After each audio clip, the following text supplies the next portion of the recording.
नमस्कार मित्रांनो, मी स्वाती तोरसेकर एशा पृथ्वीमध्ये तुमचं स्वागत करते. नेहमीप्रमाणे हा व्हिडिओ जसा एशा पृथ्वीवरती येणार आहे तसाच गौरीनॉमिक्स या चॅनेलवर येणार आहे. त्यांच्या ज्या संचालिका आहेत डॉक्टर गौरी पिंपळे आज आपल्या सोबत आहेत. काल आम्ही एक व्हिडिओ केलेला होता डी डॉलरायझेशनच्या संदर्भाने. एक प्राथमिक व्हिडिओ होता तो आणि रिक्वेस्ट केली होती लोकांना की तुम्हाला काही शंका असतील तर विचारा.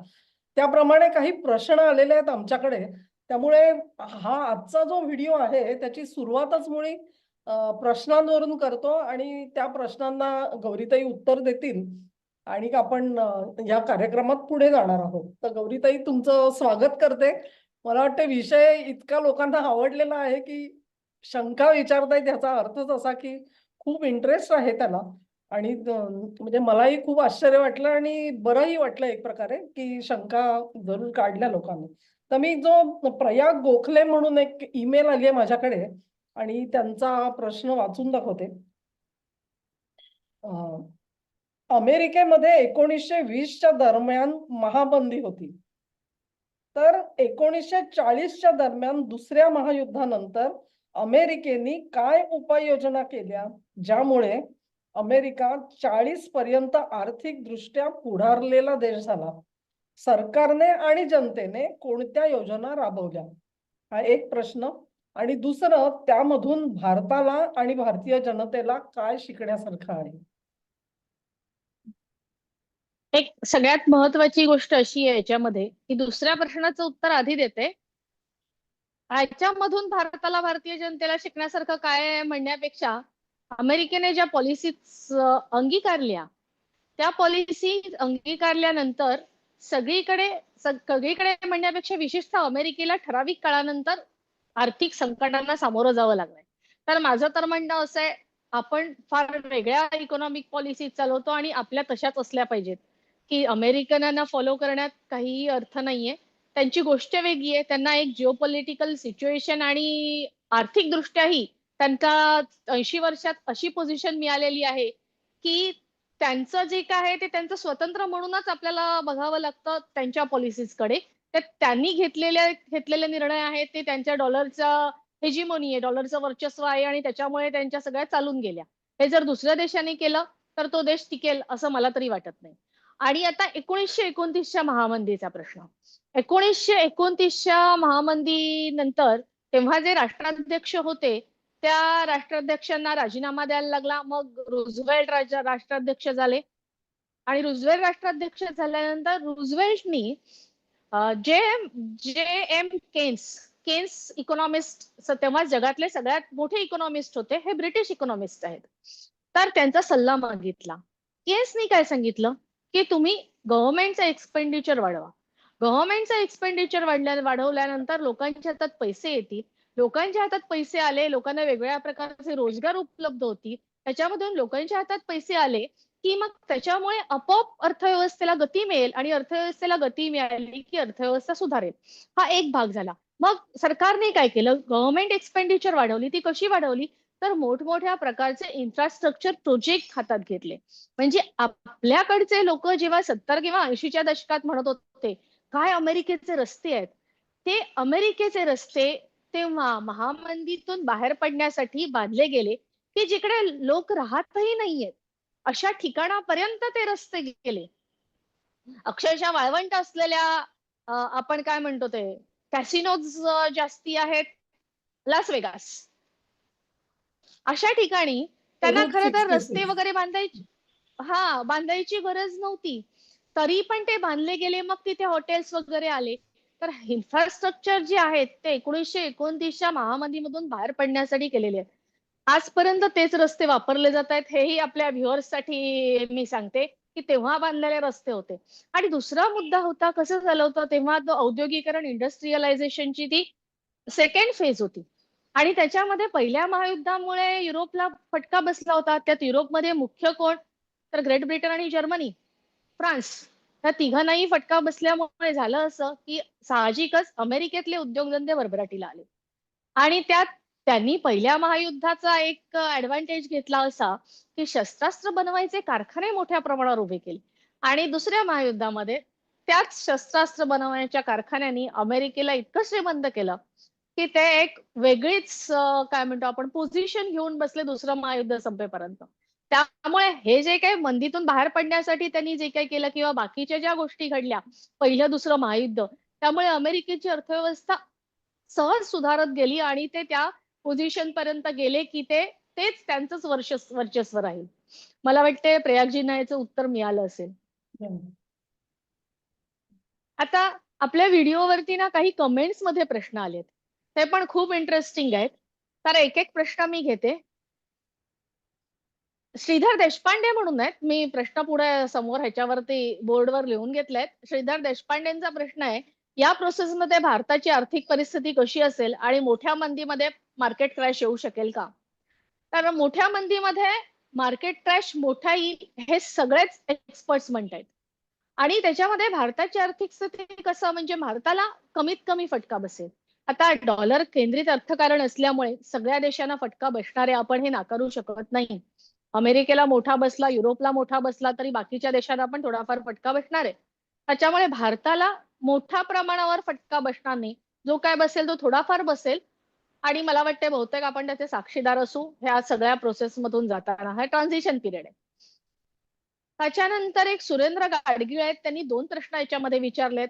हा खरं तर खूप जेन्युअन हे आहे प्रश्न आहे की अमेरिकी डॉलरने जेव्हा सोन्याची फारकत घेतली तेव्हाच बाकी जगाला अमेरिकेला रोखणे का शक्य झाले नाही?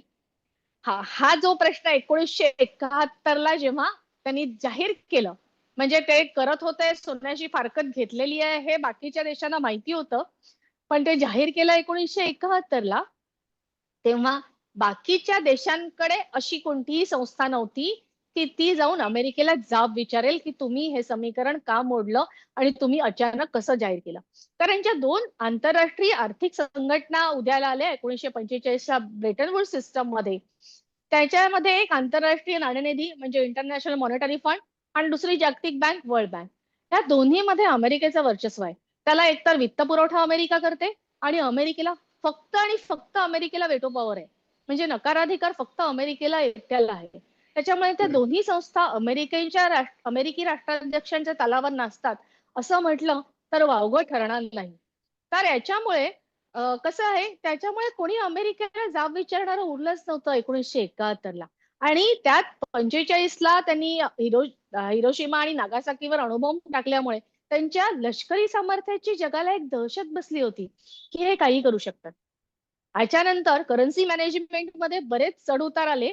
1971ला जाहीर केलं त्यांनी की आता dollar is not peg to gold आणि dollar is not convertible to gold. त्याच्यानंतर करन्सी मॅनेजमेंट मध्ये आपण बघितलं तर बरेच चढ उतार आले. पेट्रो डॉलर उदयाला येईपर्यंत ते त्या देशांना त्याचा फटका सहन करावा लागला, पण त्यांना कोणी जाब विचारेल असा कोणताही देश नव्हता. भारत आणि चीनचा प्रश्न येत नाही, पण रशियाचा सध्या मी डिटेल अभ्यास करतेय. तर रशियाची आर्थिक परिस्थिती फार विचित्र आहे या सगळ्या काळामध्ये. त्यामुळे रशिया ही एक स्ट्रॉंग इकॉनॉमी म्हणून कधीही पुढे आलेला नाहीये. जो आता आपल्याला पुतीन यांच्या कार्यकाळात दिसतोय रशिया, तसा रशिया इतका स्ट्रॉंग कधीही नव्हता.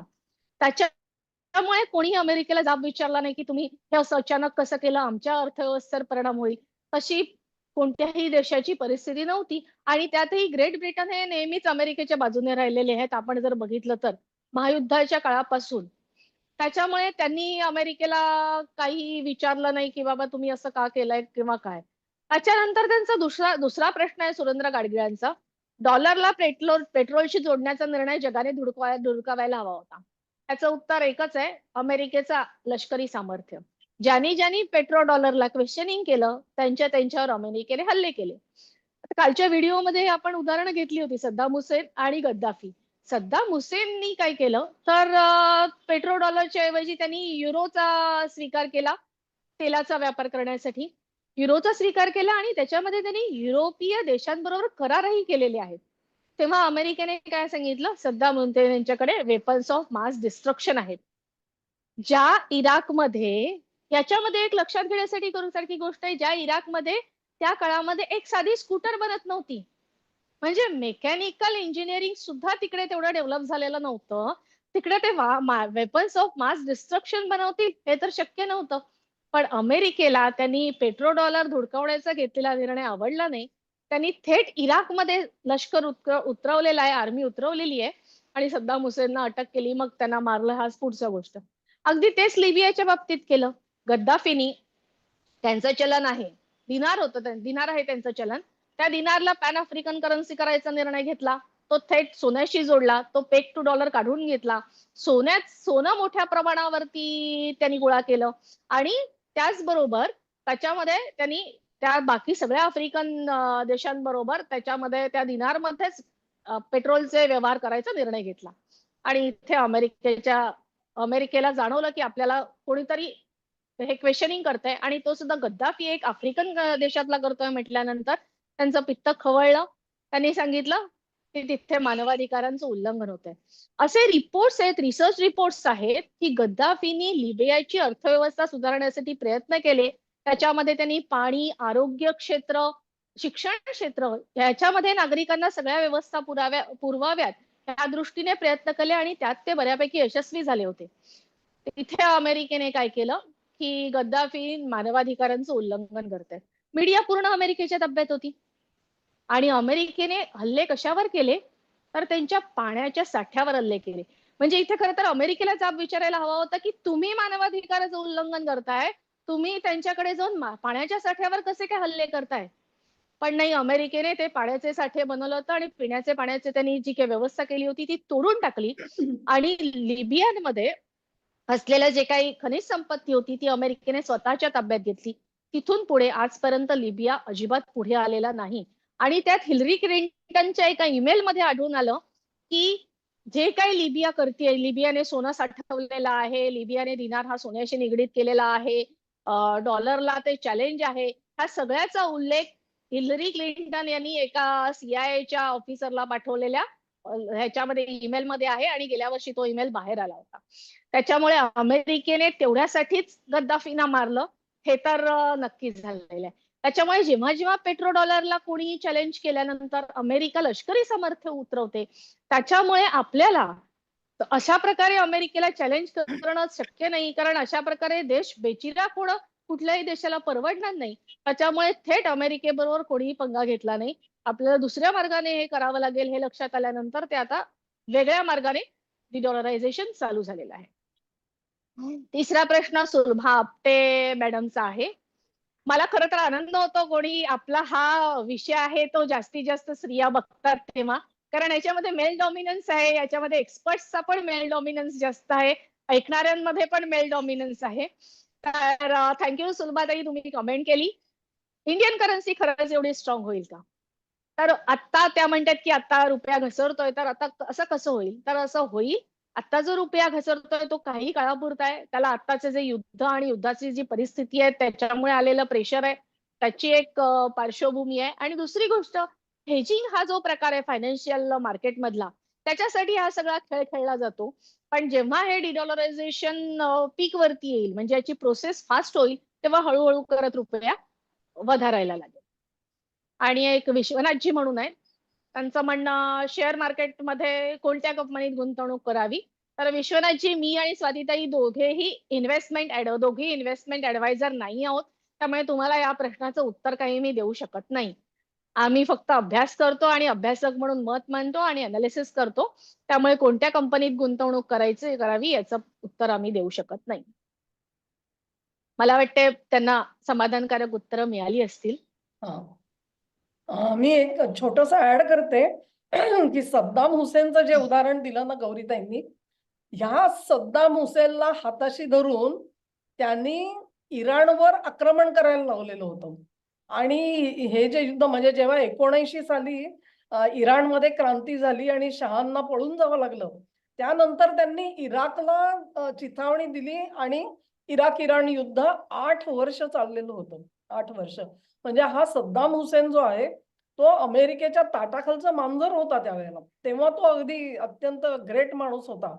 मग त्यांनी मध्येच कुवेतमध्ये त्यांनी स्वारी केली आणि कुवेत गिळंकृत करायचा प्रयत्न केल्यावर मग कदाचित अमेरिकेला जाग आली असेल आणि त्यानंतर सद्दाम हुसेन हा थोडासा ब्लॅकलिस्ट मध्ये गेला असेल आणि त्यानंतर मग त्यांनी जे काही हे ज्या म्हणतायत की डॉलर व्यतिरिक्त ट्रान्झॅक्शन्स करायचा प्रयत्न कदाचित त्या तिरिमिरीमध्ये केलेला असू शकतो.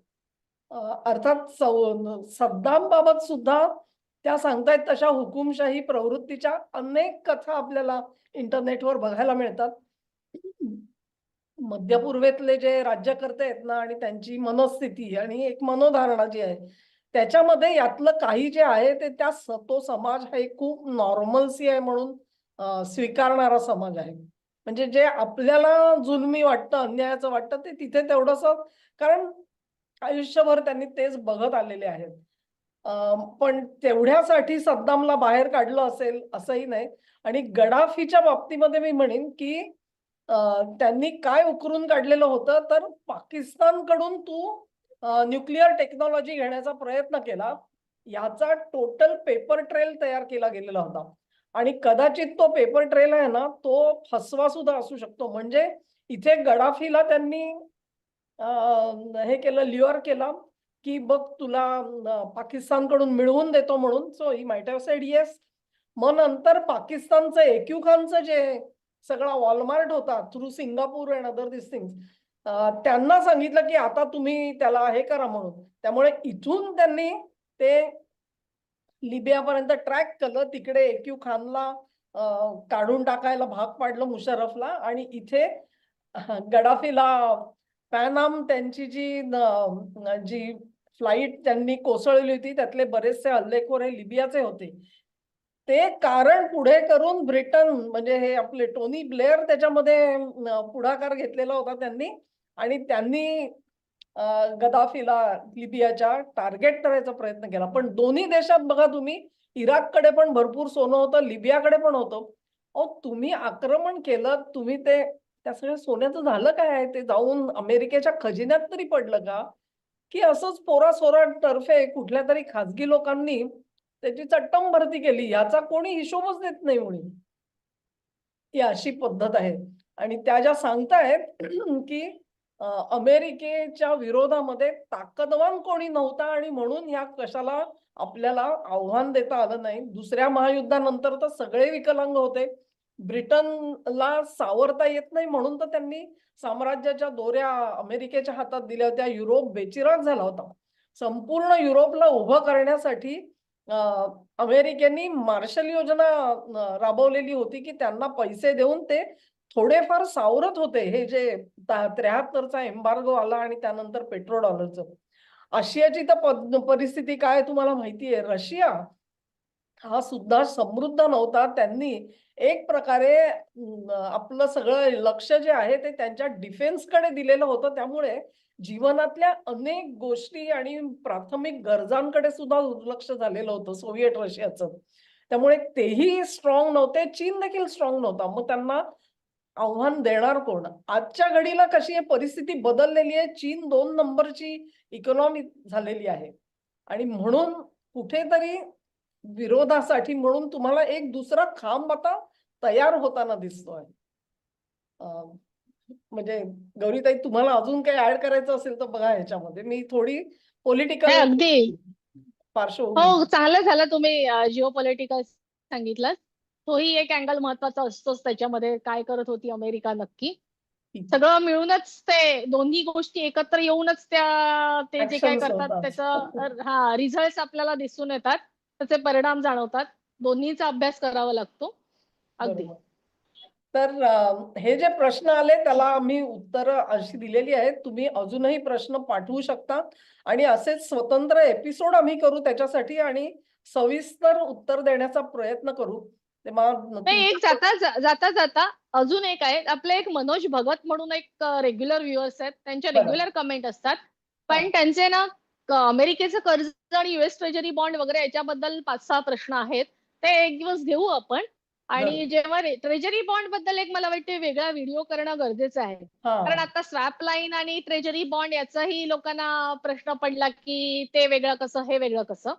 तर ट्रेजरी बॉन्डचं जेव्हा आपण एक व्हिडिओ करू त्याच्यामध्ये मनोजजी भगत यांचे आपण प्रश्न घेऊया. ते मी नोट डाऊन केलेले आहेत. गुड. तर आजचा एपिसोड आम्ही आता इथे थांबवतो आहोत. पण तुम्हा सगळ्यांना परत एकदा आवाहन की असेच प्रश्न पाठवत राहा. माझी ईमेल मी दिलेली आहे, गौरीताईंची पण ईमेल तिथे असेल किंवा त्यांच्याकडे कॉमेंट पण ओपन आहेत. तर कुठेही तुम्ही कम्युनिकेट केलं तरी देखील त्याची आम्ही नोंद घेऊ आणि त्याच्यावरती सविस्तर उत्तर देण्याचा प्रयत्न करू. आज ह्यासाठी गौरीताई आल्या आणि त्यांनी वेळ दिला आपल्यासाठी, याच्यासाठी त्यांचे आभार मानते. हा व्हिडिओ तुम्हाला आवडला असेल, अशी आशा करते आवडला असेल, तर लिंक शेअर करा, व्हिडिओला लाईक करा, चॅनेलला सबस्क्राईब करा. दोन्ही चॅनेलवरती गौरीनॉमिक्स आणि एशा पृथ्वीवरती. तर तुमचे खास आभार मानते व्हिडिओ बघितल्याबद्दल आणि प्रश्न पाठवल्याबद्दल सुद्धा प्रश्नकर्त्यांचे खास आभार मानते. आणि हा एपिसोड आपण आता थांबवतो आहोत. धन्यवाद. धन्यवाद.